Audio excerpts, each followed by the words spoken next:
ஒரு 1/2 கப்பு துவரம்பருப்பு சேர்த்துக்கோங்க. இது ரொம்ப ஈஸியா சிம்பிளா செஞ்சிடலாம். மஞ்சத்தூள் பார்த்தீங்கன்னா, ஒரு 1/2 ஸ்பூன் மஞ்சப்பொடி சேர்த்துக்கோங்க இதில. இதில கொஞ்சமா பெருங்காயம் சேர்த்துக்கோங்க. இப்ப அதெல்லாம் இப்ப சேர்த்துட்டு, இதில வந்து சாம்பார் பொடி நான் வந்து ஒரு 1/2 ஸ்பூன் சேர்த்துருக்கேன்.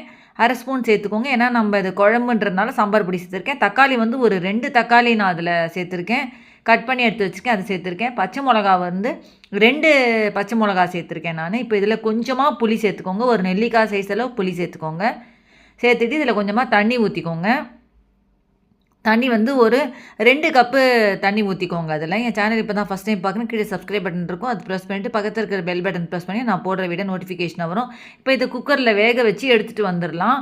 இது ரொம்ப ஈஸியா செஞ்சிடலாம் இந்த கீரை குழம்பு பார்த்தீங்கன்னா, இப்ப குக்கர்ல வந்து ஒரு 3லேருந்து ஒரு 4 விசில் நீங்க வேக வச்சு எடுத்து வச்சுக்கோங்க. இப்ப இது நல்லா வெந்திருக்கு பாருங்க. இப்ப இந்த இந்த டயத்துல உப்பு சேர்த்துக்கலாம் இதுல. இப்ப இதுல